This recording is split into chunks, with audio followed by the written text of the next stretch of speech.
എല്ലാവർക്കും എൻ്റെ വിനീതമായ കൂപ്പുകൈ. സ്വാമിജിയുടെ പ്രബന്ധം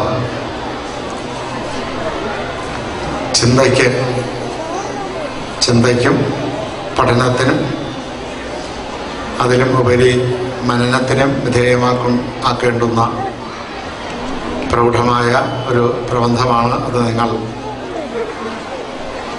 ക്ലാസ്സിൻ്റെ സമയം നഷ്ടപ്പെടുത്താതെ മറ്റേതെങ്കിലും വിശ്രമവേളയിൽ അതിൻ്റെ കോപ്പുകളെടുത്ത് പഠിക്കുകയും അതിനെപ്പറ്റി ചിന്തിക്കുകയും ചെയ്യും എന്ന് വിചാരിക്കുന്നു. ദ്വാപരയുഗത്തിൽ അന്ന് ഭ്രഷ്ടൻ എന്ന് അന്നത്തെ അഭിജാത വംശജർ കരുതിയിരുന്ന, പരിഹസിച്ച് ഗോപാലൻ എന്ന് വിളിച്ചിരുന്ന പശുക്കളെ മേച്ച് നടക്കുന്നവർ ഒരു വ്യക്തി ഉണ്ടായിരുന്നു. എല്ലാവർക്കും അറിയാം അതാരാണ്. ഭഗവാൻ ശ്രീകൃഷ്ണൻ. അന്നത്തെ ഭാരതത്തിലെയും ഭാരതത്തിന് ചുറ്റുമുണ്ടായിരുന്ന രാജ്യങ്ങളിലെയും ഭരണാധിപന്മാരും ഋഷികളും ദാർശനികന്മാരും ചിന്തകന്മാരും മറ്റ് രാഷ്ട്രീയ സൈദ്ധാന്തികന്മാരും പ്രായോഗിക രാഷ്ട്രീയക്കാരുമെല്ലാം അവരുടെ വ്യക്തിജീവിതത്തിലും സമൂഹ ജീവിതത്തിലും രാഷ്ട്രജീവിതത്തിലും രാഷ്ട്രീയ ജീവിതത്തിലും പ്രശ്നങ്ങളുണ്ടായി. ആ പ്രശ്നങ്ങൾ മൂത്ത് പ്രതിസന്ധികൾ ഉണ്ടാകുമ്പോൾ അതിൻ്റെ പരിഹാരത്തിന് വേണ്ടി സമീപിച്ചിരുന്നത് ഭ്രഷ്ടനായ ഭഗവാൻ ശ്രീകൃഷ്ണനായിരുന്നു. ചന്ദ്രവംശ രാജാക്കന്മാരുടെ കുലത്തിൽ നിന്ന് അദ്ദേഹത്തിൻ്റെ ഒരു പ്രപിതാമഹനെ, ആ പ്രപിതാമഹന്റെ പിതാവായ യയാതി ഭ്രഷ്ട് കൽപ്പിച്ച് നാടുകടത്തി കളഞ്ഞതായിരുന്നു. അതുകൊണ്ട് യാദവന്മാർക്ക് രാജ സദസ്സുകളിൽ പിന്നീട് സ്ഥാനം കൊടുക്കാറുണ്ടായിരുന്നില്ല. ആ യദുവിൻ്റെ വംശത്തിൽ ദ്വാപരയുഗത്തിൽ സ്ഥാനം നേടിയെടുത്ത ആളാണ് ഭഗവാൻ ശ്രീകൃഷ്ണൻ. ഇപ്പം ആർക്കും പരിഹരിക്കാൻ സാധിക്കാത്ത പ്രശ്നങ്ങളുടെ പരിഹാരത്തിന് വേണ്ടി ഭരണാധിപന്മാർ മുതൽ സാധാരണ ജനങ്ങൾ വരെയുള്ള ലോകത്തിലെ വ്യക്തികൾ സമീപിച്ചിരുന്നത് ഭഗവാൻ കൃഷ്ണനായിരുന്നു. നമുക്കിപ്പോൾ ഭാരതത്തിൽ വലിയൊരു ഭരണകൂടമുണ്ട്, വലിയൊരു ജനപ്രതിനിധി സഭയുണ്ട്. സൈദ്ധാന്തിക രാഷ്ട്രീയക്കാരുണ്ട്, പ്രായോഗിക രാഷ്ട്രീയക്കാരുണ്ട്, മന്ത്രിമാരുണ്ട്. ഇങ്ങനെ വിവിധ തലങ്ങളിൽ ജനങ്ങളുടെ പ്രശ്നങ്ങൾ പരിഹരിക്കുന്നതിന് ജനാധിപത്യപരമായി നാം തന്നെ തെരഞ്ഞെടുത്തിട്ടുള്ള അനേകം സംവിധാനങ്ങളുണ്ട്. ഈ സംവിധാനങ്ങളെയെല്ലാം മറികടന്നിട്ട് ആ സംവിധാനങ്ങളെ നിയന്ത്രിക്കുന്നവരുൾപ്പെടെയുള്ള ഭാരതത്തിലെയും വിദേശങ്ങളിലെയും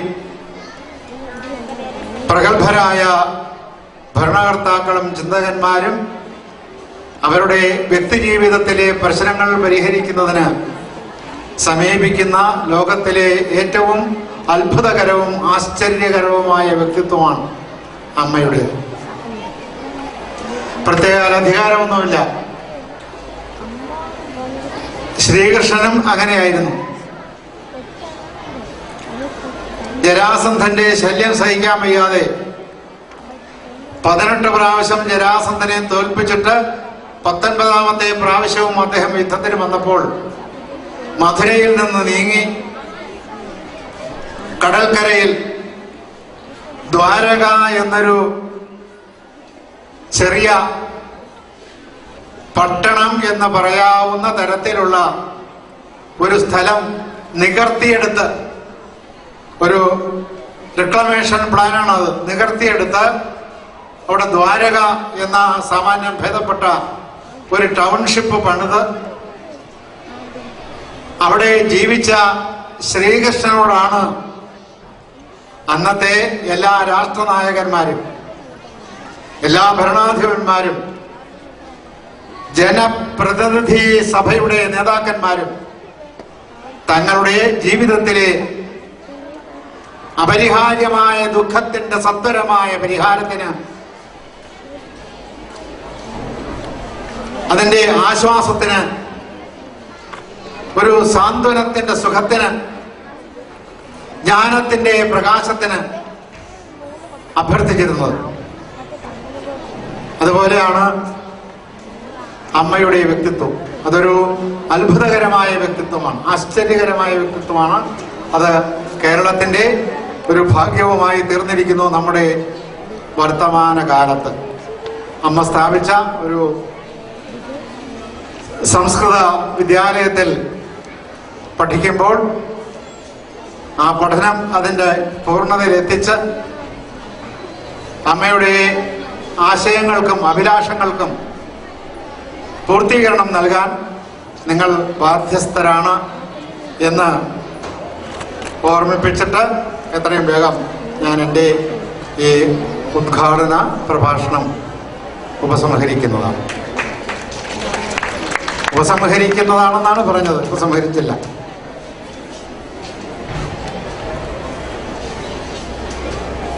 ഭാരതത്തിന്റെ സംസ്കാരത്തിന് മറ്റു രാജ്യങ്ങളിലെ, വിദേശ രാജ്യങ്ങളിലെ സംസ്കാരത്തിൽ നിന്ന് എടുത്തു പറയത്തക്ക എന്ത് വ്യത്യാസമാണുള്ളത് എന്ന് ചോദിച്ചാൽ, ഭാരതത്തിൻ്റെത് ആധ്യാത്മിക സംസ്കാരമാണ് എന്ന് നമുക്കൊരു ഉത്തരം പറഞ്ഞ് രക്ഷപ്പെടാം.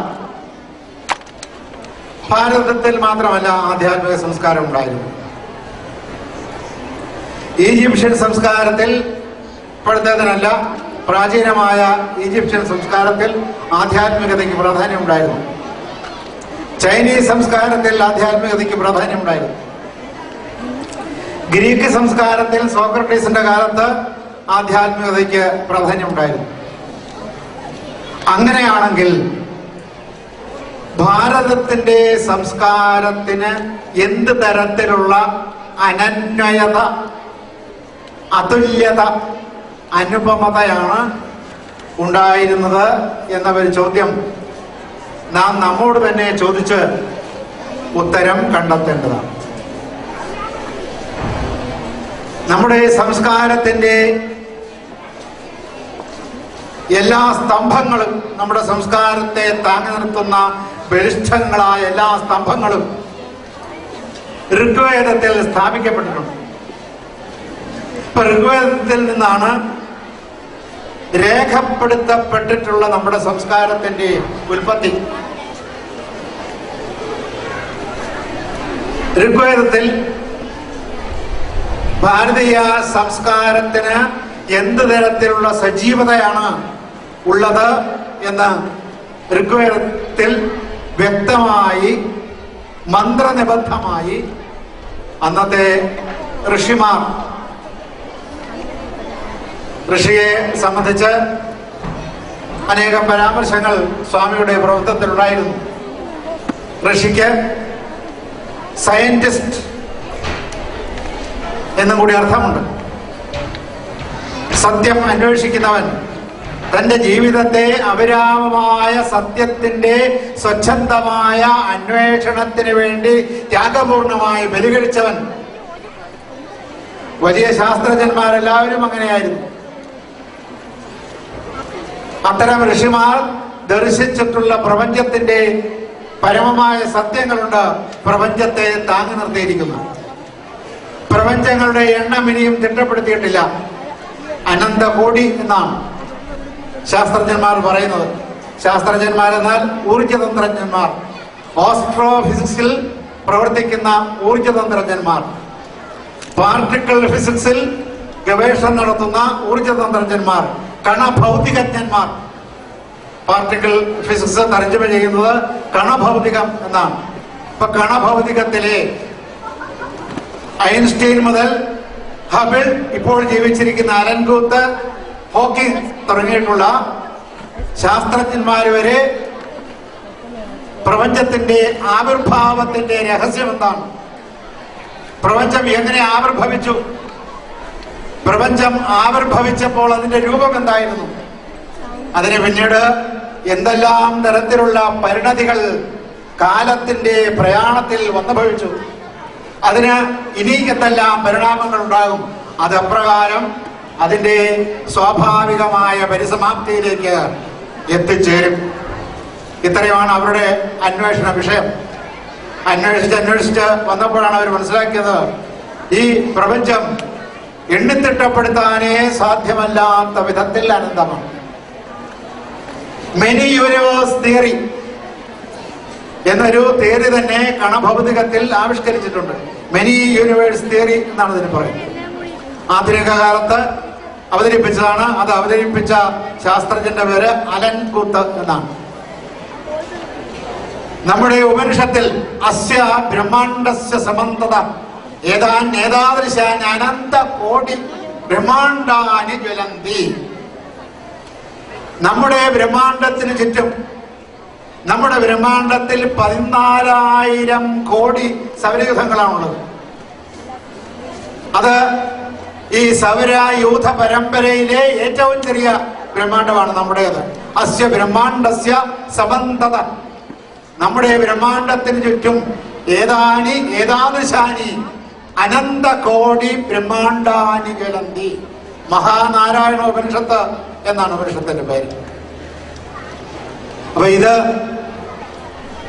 20ാം നൂറ്റാണ്ടിന്റെ അന്ത്യത്തിലാണ് ഈ മെനി യൂണിവേഴ്സ്, അനന്തകോടി യൂണിവേഴ്സുകൾ, അനന്തകോടി പ്രപഞ്ചങ്ങൾ എന്നുള്ള സങ്കല്പം നമ്മുടെ ആധുനിക ശാസ്ത്രജ്ഞന്മാർക്ക് കിട്ടുന്നത്.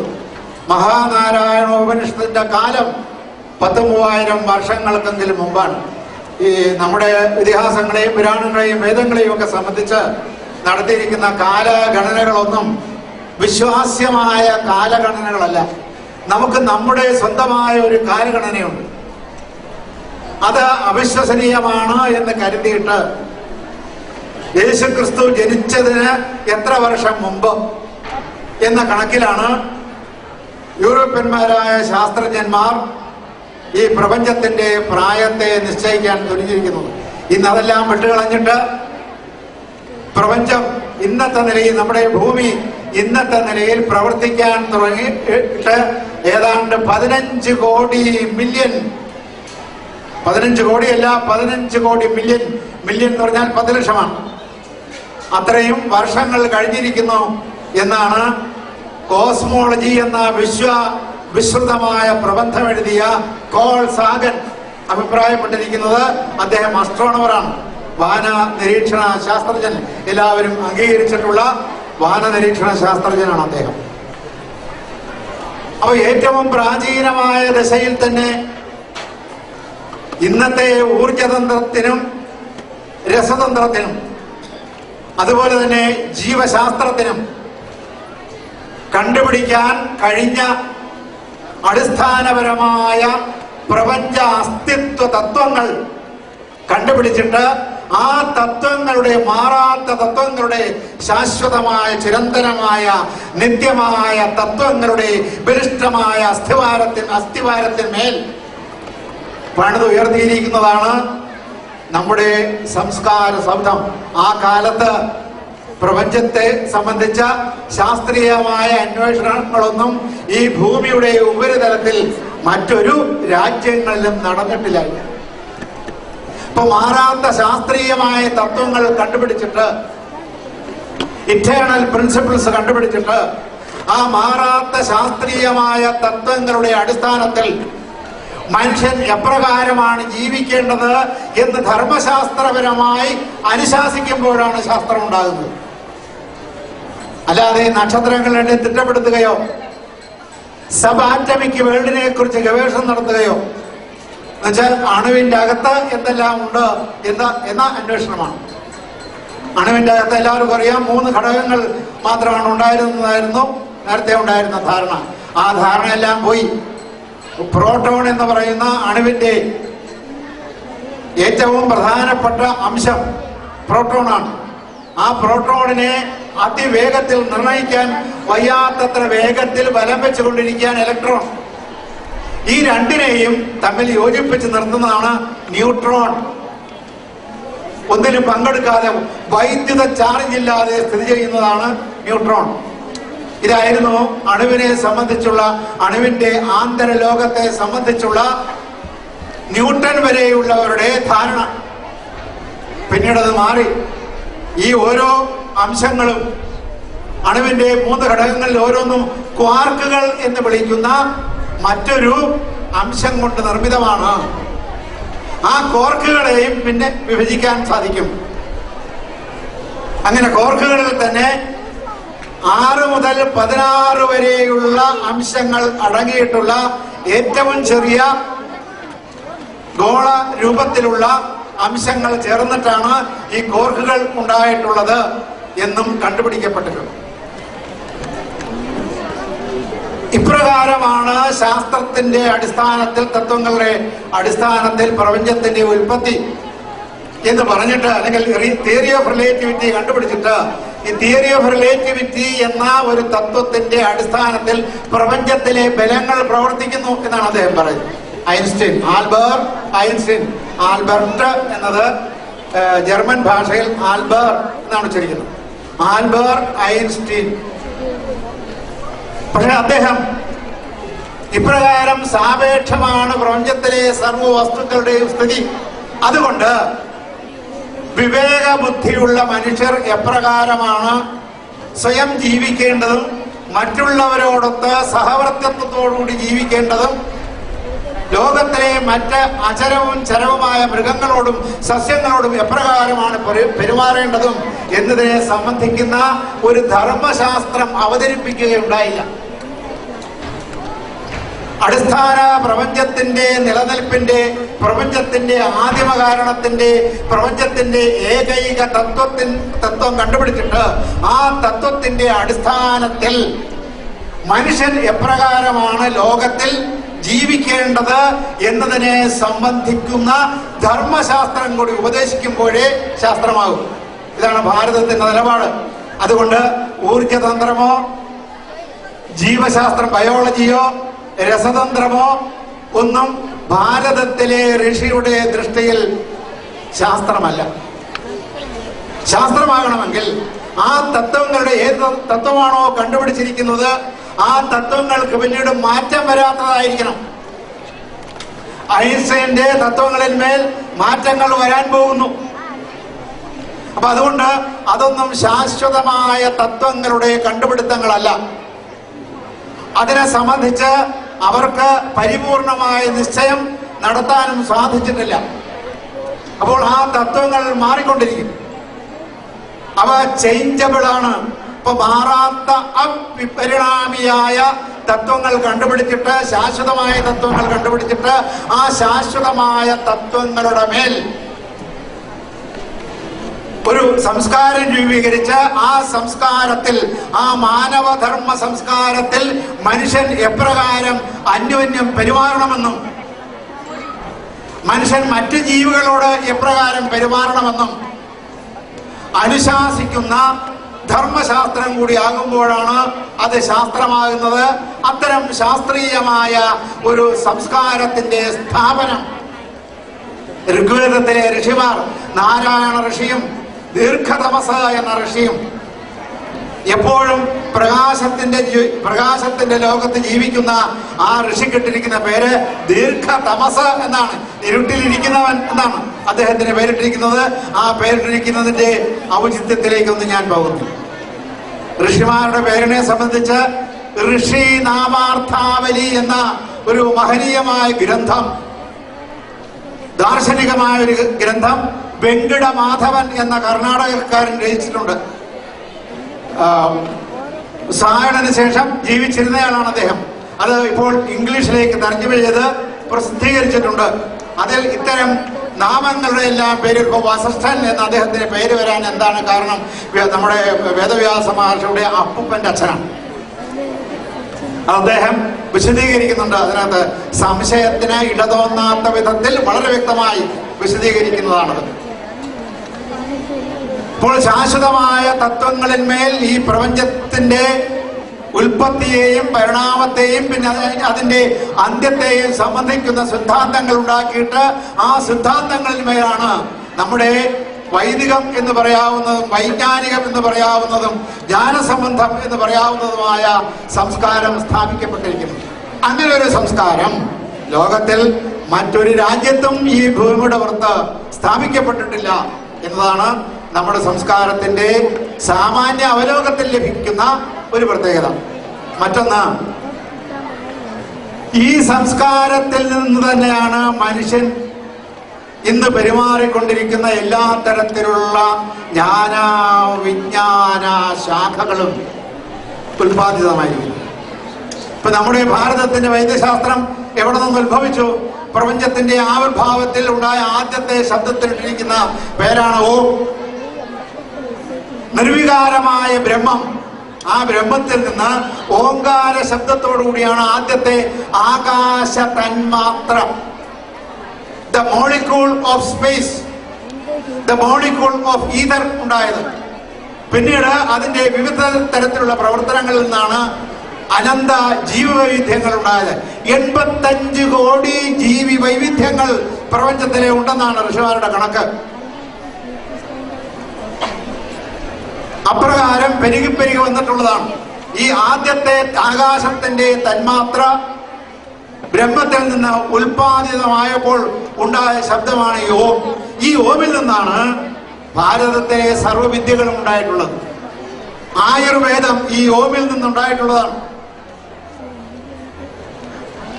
നമ്മുടെ ജ്യോതിശാസ്ത്രം ഈ ഓമിൽ നിന്ന് ഉണ്ടായിട്ടുള്ളതാണ്. ജാതകത്തെ ആസ്പദമാക്കി ജ്യോതിശാസ്ത്രത്തെ വിലയിരുത്തരുത്.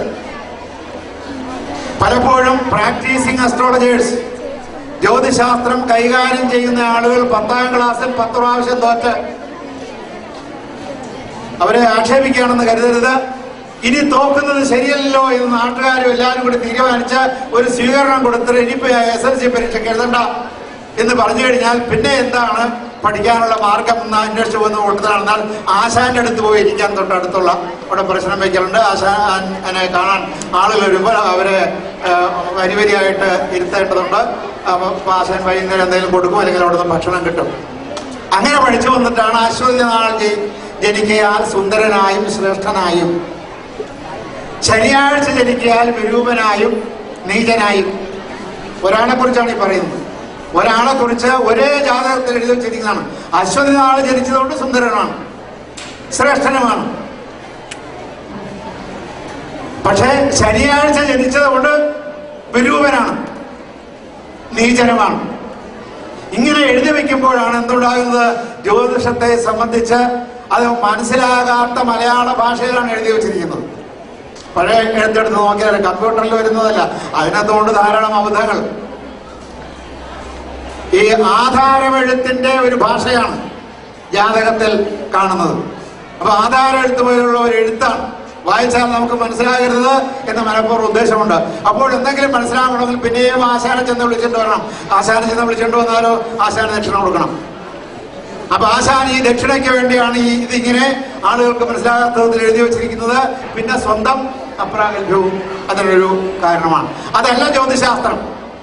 ജ്യോതിശാസ്ത്രത്തിലെ ആദ്യത്തെ തിയറി കണ്ടുപിടിച്ചത് ഞാൻ നേരത്തെ പറഞ്ഞ വസിഷ്ഠനാണ്. അതുകൊണ്ട് അതിനെ വാസിഷ്ഠ സിദ്ധാന്തം എന്ന പേരാണ്. അദ്ദേഹമാണ് അണുവിന്റെ ആകൃതിയെ കുറിച്ച് ലോകത്തിൽ ആദ്യം ചിന്തിച്ചത്. എന്നിട്ട് അദ്ദേഹം പറഞ്ഞു, ഓരോ അണുവിന്റെയും ആകൃതി 50 ഭുജക്ഷേത്രമാണ്. 50 ഭുജം എന്ന് പറഞ്ഞാൽ നിങ്ങൾ സംസ്കൃതം പഠിക്കുന്നവരായതുകൊണ്ട് അറിയാം. 20 മൂലകളോട് കൂടിയ ക്ഷേത്രം എന്ന് വെച്ചാൽ രൂപം, ഒരു രൂപമാണ്, ഒരു അണു. അതിലെ മൂലകൾ തമ്മിൽ സംയോജിപ്പിക്കുമ്പോൾ ഉണ്ടാകുന്നതാണ് ജാതകത്തിന്റെ ആദ്യം കൊടുത്തിരിക്കുന്ന ഗ്രഹനിലയിൽ വരച്ച് കാണിക്കുന്ന 12 കോളങ്ങളുള്ള രാശിചക്രം. ഇതിനാണ് ഈ രാശിചക്രം വരച്ചു വെക്കുന്നത്. അത് ഒരു അണുവിന്റെ ആകൃതിയുമാണ്, അതേ സമയത്ത് തന്നെ മഹാബ്രഹ്മാണ്ടത്തിന്റെ ആകൃതിയുമാണ്. ഇവയെല്ലാം വിംശതിഭുജ ക്ഷേത്രമാണ് എന്ന് ലോകത്തിൽ ആദ്യം പറഞ്ഞത് വേദവ്യാസ മഹർഷിയുടെ അപ്പൂപ്പന്റെ അച്ഛനായ, അതുകൊണ്ടാണ് നാം സന്ധ്യയ്ക്ക് വ്യാസം വസിഷ്ഠനപ്താരം എന്ന് പറഞ്ഞ് വ്യാസനെ തൊട്ടുബന്ധിച്ചുകൊണ്ട് നമ്മുടെ രാത്രി ആരംഭിക്കുന്നതും പ്രഭാതത്തിലും അങ്ങനെ തന്നെ ചെയ്യണമെന്നാണ് നിയമം. നമുക്കതൊന്നും നേരം കിട്ടാറില്ല, ചെയ്യണ്ട. ചെയ്താൽ എന്താണ് കുഴപ്പമെന്നറിയാമോ? നന്നായി പോകും. അതുകൊണ്ട് ചെയ്യരുത്. അപ്പൊ ആ ഒരു കാര്യത്തൊഴിച്ച് ബാക്കി എന്തിന് നമുക്ക് ധാരാളം സമയമുണ്ട്. ഈ കരച്ചൽ സീരിയൽ അത് കാണണമെന്നല്ല ഞാൻ പറയുന്നത്, അതും കാണാൻ നല്ല രസമാണ് കണ്ടുകൊണ്ടിരിക്കുന്നത്. ചിരിച്ച് വളരെ ഗൗരവത്തിൽ അവതരിപ്പിക്കുന്ന പരിപാടികൾ കാണുമ്പോൾ നമ്മൾ ചിരിച്ച് മണ്ണാക്കി പോകും. ഒരു സീരിയല് ഇങ്ങനെ എന്റെ ഭാരതദർശനം പോലെയാണ് സീരിയൽ പോകുന്നത്. എന്ന് തീരുമെന്ന് നമുക്ക് തന്നെ നിശ്ചയിക്കാൻ പാടില്ലാത്ത വിധത്തിലാണ് സീരിയലുകളുടെ പോക്ക്. പുതിയ പുതിയ കഥാപാത്രങ്ങൾ വരുന്നു, അടി നടക്കുന്നു, ഇടി നടക്കുന്നു, വെട്ടുന്നു, കുത്തുന്നു, ഇങ്ങനെ പോവുകയാണ്. അപ്പൊ അതിൽ നിന്ന് ഒരു 5 മിനിറ്റ് മാറിയിരുന്ന് ഇത് ജപിക്കേണ്ടതാണ്. പരാശരന്റെ പുത്രൻ, ശക്തിയുടെ പൗത്രൻ, പരാശരന്റെ പുത്രൻ, പിന്നെ ശ്രീശുവന്റെ അച്ഛൻ. അപ്പൊ അദ്ദേഹത്തെ ഇങ്ങനെ നാം നമിക്കുന്നത് ഈ വലിയ ഒരു ശാസ്ത്ര പാരമ്പര്യം, വെറുതെ ഒരു തത്വചിന്താ പാരമ്പര്യം അല്ലാതെ അത് ശാസ്ത്രത്തിന്റെ പാരമ്പര്യമാണ്. എല്ലാ ശാസ്ത്രങ്ങളെയും സമഗ്രമായി ലയിപ്പിച്ചിരിക്കുന്ന ശാസ്ത്രത്തിന്റെ ഒരു മാതൃ പാരമ്പര്യത്തിന്റെ ദ്വാപരയുഗത്തിലെ കണ്ണിയായിട്ടാണ് ഭഗവാൻ വ്യാസൻ അവതരിക്കുന്നത്. അദ്ദേഹത്തിന് അറിഞ്ഞുകൂടാത്ത കലാരഹസ്യങ്ങളില്ല. ചിത്രകല പഠിക്കണമെങ്കിൽ ഇവിടെ പഠിപ്പിക്കുന്നുണ്ട്, ഉണ്ടായിരിക്കും, ഇല്ലായിരിക്കും, വേണ്ട. അപ്പൊ ചിത്രകല പഠിക്കണമെങ്കിൽ വ്യാസന്റെ വർണ്ണന വായിച്ചു നോക്കിയാൽ അത് ചിത്രകലാപരമായി വർണ്ണിച്ചിരിക്കുകയാണെന്ന് കാണാം. വ്യാസന്റെ വസന്തകാല വർണ്ണനയിൽ സംഗീതത്തിന്റെ എല്ലാ ടെക്നിക്കും അദ്ദേഹം ഉപയോഗിച്ചിട്ടുണ്ട്. അപ്പൊ വലിയ ചിത്രകാരൻ, വലിയ സംഗീതജ്ഞൻ, വലിയ വൈദ്യശാസ്ത്രജ്ഞൻ, വലിയ ജ്യോതിശാസ്ത്രജ്ഞൻ, വലിയ തത്വചിന്തകൻ, വലിയ കവി, വലിയ സാഹിത്യകാരൻ എന്നിങ്ങനെ ലോകത്തിൽ ഏതെല്ലാം വൈജ്ഞാനിക മേഖലകളുണ്ടോ ആ വൈജ്ഞാനിക മേഖലകളെ എല്ലാം കൂട്ടിപ്പിടിച്ചുകൊണ്ട് തന്റെ ഹൃദയത്തിൽ പ്രതിഷ്ഠിച്ച അതുല്യനായ ഒരു ഭൂപുത്രൻ ജനിച്ചത് ഭാരതത്തിലായിപ്പോയി എന്നത് അദ്ദേഹത്തിന്റെ ദൗർഭാഗ്യമായി തീർന്നു. അല്ലെങ്കിൽ ഈ വ്യാസനെയും വെച്ചുകൊണ്ട് നമുക്ക് ലോകം കീഴടക്കാവുന്നതാണ്. ഭഗവത്ഗീത എന്ന് പറയുന്ന ഒറ്റ ഗ്രന്ഥം മതി. ലോകം നമ്മുടെ കൈവെള്ളയിൽ കിടന്ന് കറങ്ങും, യൂറോപ്പും മറ്റും. പക്ഷെ നമുക്കതിൽ താല്പര്യമില്ല. അതിന് പകരം നാം അവിടെ പോയിട്ട് അവിടെ നിന്ന് ചില താഴ്ന്ന ക്ലാസ്സിൽ പഠിപ്പിക്കുന്നത് ലോകത്തിലെ ഏറ്റവും വലിയ തത്വജ്ഞാനി സോക്രട്ടീസ് ആണെന്നാണ്. സോക്രട്ടീസ് തത്വജ്ഞാനിയാണെന്ന് അല്ലെന്നല്ല പറയുന്നത്. പക്ഷെ ഇവിടെ നമുക്ക് തത്വജ്ഞാനികളുടെ വലിയ ഒരു ഘോഷയാത്രയാണ് കിടക്കുന്നത്. അപ്പോൾ ആണ് ഏറ്റവും ചരിത്രത്തിന്റെ പിതാവ് മാതാവില്ല. ആരാണ്? എല്ലാവർക്കും അറിയാം, ഹെരേദോത്തൂസ് എന്ന ഗ്രീക്ക് ഭാഷയിൽ ഉച്ചരിക്കുന്ന ഹെറഡോട്ടസ് ആണ്. അമ്മയില്ല. ഇപ്പൊ എഴുത്തച്ഛൻ എന്ന് പറയുന്നത് പോലെയാണ്. എഴുത്തച്ഛനുണ്ട്, അമ്മയില്ല. എഴുത്തച്ഛന്റെ ഭാഗ്യദോഷമൊന്നല്ലാതെ 7 ചൊവ്വയോ മറ്റേ ആയിരിക്കും ഈ ചൊവ്വാദോഷം കൊണ്ട് അദ്ദേഹത്തിന് വിവാഹം നടക്കാഞ്ഞതായിരിക്കും. ആ എഴുത്തച്ഛൻ എന്ന് പറഞ്ഞ അദ്ദേഹത്തെ ആക്ഷേപിക്കുന്നത് പോലെ അദ്ദേഹം വലിയ ഋഷിയാണ് എഴുത്തച്ഛൻ. ഇത് ഭാരതത്തിൽ അങ്ങനെ ഒരു കവി വേറെ ഇല്ല എഴുത്തച്ഛനെ പോലെ. ഇവർക്ക് തിരുവനന്തപുരം കമ്പരുമാണുള്ളത്. ഈ തിരുവനന്തപുരം കമ്പരുമെന്നും എഴുത്തച്ഛന്റെ ശിഷ്യന്മാരാകാനുള്ള യോഗ്യത പോലും ഇല്ലാത്ത കവികളാണ്. അവിടുത്തെ വലിയ കവികളാണ്. അതുപോലെ തന്നെയാണ് ഷേക്സ്പിയർ. രഘുവംശം എന്ന ഒരൊറ്റ കാവ്യത്തിന്റെ 2 സർഗങ്ങൾ കൊണ്ട് തീർന്നു പോകും ഷേക്സ്പിയറുടെ 36 നാടകങ്ങൾ. കോമഡിയും ട്രാജഡിയുമായ 36 നാടകങ്ങളാണ് അദ്ദേഹം എഴുതിയിരിക്കുന്നത്. അതിൽ ഒരെണ്ണത്തിന് മാത്രമേ അദ്ദേഹത്തിന്റെ സ്വന്തമായ കഥ എടുത്തിട്ടുള്ളൂ.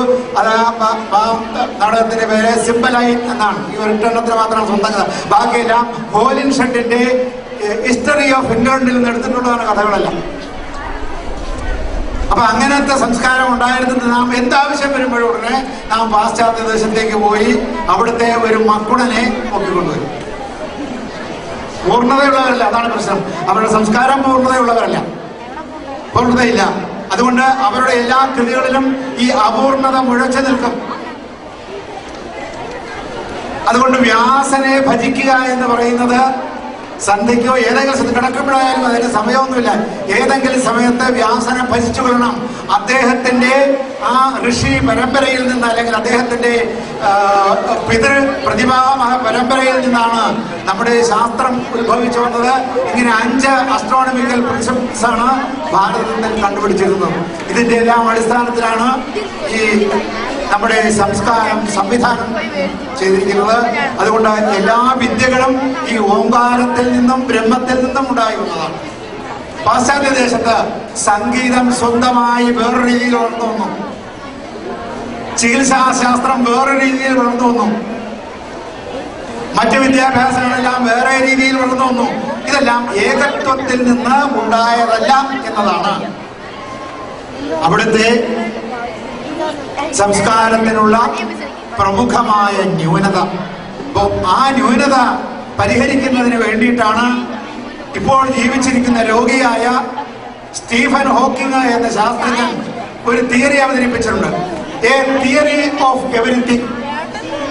അങ്ങനെ ഒരു തിയറി രൂപീകരിക്കാൻ, അതായത് പ്രപഞ്ചത്തിലെ സർവ്വജീവികളെയും സർവ്വ പ്രപഞ്ചങ്ങളെയും ബാധിക്കുന്ന ഒരു ഏകൈക സിദ്ധാന്തം കണ്ടുപിടിക്കുകയാണ് ഇനി ശാസ്ത്രജ്ഞന്മാർ ചെയ്യാനുള്ളത് എന്ന് ഇപ്പോൾ ജീവിച്ചിരിക്കുന്ന ലണ്ടൻ ഇൻസ്റ്റിറ്റ്യൂട്ട് ഓഫ് മാത്തമാറ്റിക്സിന്റെ 1 പൗണ്ട് മാത്രം ശമ്പളം പറ്റുന്ന ഡയറക്ടറായ പരമരോഗിയായ കഴുത്തിന് താഴോട്ടുള്ള അവയവങ്ങളെല്ലാം ഉണങ്ങിക്കിടക്കുന്ന ഉണക്കയാണ് അദ്ദേഹം. അദ്ദേഹത്തിന്റെ ബുദ്ധി മാത്രം ഉണങ്ങിയതല്ല, നമുക്കൊക്കെ ബുദ്ധി മാത്രമാണ് ഉണങ്ങിയത്. ബാക്കി ഇങ്ങനെ വലുതായി വരും, പ്രത്യേകിച്ച് വയറ് വലുതായി വലുതായി വലുതായി വലുതായി വലുതായി വരുന്ന ഒരു സ്ഥിതിയാണ് നമുക്കുള്ളത്. പ്രധാന ഭക്ഷണമാണ്. ഭക്ഷണം നല്ലപോലെ തന്നെ കഴിച്ചോളൂ, പ്രശ്നമൊന്നുമില്ല. രോഗങ്ങൾ ഉണ്ടാവാൻ അത് സഹായിക്കും. ആശുപത്രികൾക്ക് നിലനിൽക്കണമല്ലോ, അതുകൂടി നമ്മൾ വേണ്ടി സഹായിക്കാൻ കൊണ്ട് നല്ലപോലെ ഭക്ഷണം കഴിക്കണം. അദ്ദേഹം പറഞ്ഞു വെച്ചിരിക്കുന്നത് ഇതാണ്. 1996 മസാച്യൂസെറ്റ്സ് ഇൻസ്റ്റിറ്റ്യൂട്ട് ഓഫ് ടെക്നോളജിയിലെ ശാസ്ത്രജ്ഞന്മാരെ വിളിച്ചിരുത്തിയിട്ട് അവരോട് നടത്തിയ ഒരു പ്രഭാഷണത്തിലാണ് അദ്ദേഹം ഇത് പറഞ്ഞത്. ആ പ്രഭാഷണത്തിന്റെ പേരുണ്ട് ആസിയാൻ ലെക്ചർഷൻ. അങ്ങനെ ഒരു മഹാത്മാവിന്റെ പേരിൽ ഏർപ്പെടുത്തിയിരിക്കുന്ന പ്രഭാഷണത്തിലാണ് അദ്ദേഹം ഇത് പറഞ്ഞത്. അദ്ദേഹത്തിന് കൊടുത്തിരുന്ന വിഷയത്തെക്കുറിച്ച് അദ്ദേഹം പ്രഭാഷണം ചെയ്തതില്ല. ഈ തിയറി ഓഫ് എവരിത്തിങ് കണ്ടുപിടിക്കണം. അതിന്റെ അടിസ്ഥാനത്തിൽ പ്രപഞ്ചത്തെ റീവൈൻഡ് ചെയ്തിട്ട് സമാധാനവും ശാന്തിയും നിലനിൽക്കുന്ന ഒരു ലോകക്രമം ഉണ്ടാകണമെന്നാണ് ഈ ശരീരം ഉണങ്ങിപ്പോയ ശാസ്ത്രജ്ഞൻ മസാച്യൂസെറ്റ്സിലെ ശാസ്ത്രജ്ഞന്മാരോട് അഭ്യർത്ഥിച്ചത്. നമ്മുടെ സംസ്കാരം ഉദിച്ചു വന്നപ്പോൾ തന്നെ നമ്മുടെ ഋഷിമാർ എന്ത് ചെയ്തു? ഇത്തരം ഒരു തിയറി ഓഫ് എവരിത്തിങ്, അതാണ് നമ്മുടെ ബ്രഹ്മസിദ്ധാന്തം. തിയറി ഓഫ് എവരിത്തിങ് ആണ് ആദ്യം കണ്ടുപിടിച്ചത്. അതിന്റെ അടിസ്ഥാനത്തിൽ സ്ഥാപിച്ചിരിക്കുന്നതാണ് ഭാരതീയ സംസ്കാരം. അത് വളരെ ശാസ്ത്രീയമാണ്. അതിനെതിരെ ആരെന്ത് പറഞ്ഞാലും നിങ്ങൾ കൊല്ലേണ്ടതില്ല. അത് സ്ഥാപിക്കാനുള്ള ലോജിക്കലായ തിയറികൾ, അതായത് തർക്കശാസ്ത്രപരമായ സിദ്ധാന്തങ്ങൾ നാം പഠിച്ചുറപ്പിക്കണം. ചുരുങ്ങിയത് അന്നംഭട്ടന്റെ തർക്കസംഗ്രഹമെങ്കിലും നിങ്ങൾ ഇവിടുത്തെ വിദ്യാർത്ഥികൾ ഹൃദയസ്ഥമാക്കിയിരിക്കണം. അത് നിങ്ങളെ എവിടെ ചെന്നാലും ജേതാവായി തിരിച്ചു വരാൻ നിങ്ങൾക്ക് സന്ദർഭം ഉണ്ടാക്കി തരുന്നതാണ് അതിന്റെ പ്രത്യേകത. ഇപ്പോൾ തന്നെ നീണ്ടുപോയ ഈ പ്രഭാഷണം ഉപസംഹരിക്കുന്നു. എല്ലാവർക്കും നമസ്കാരം.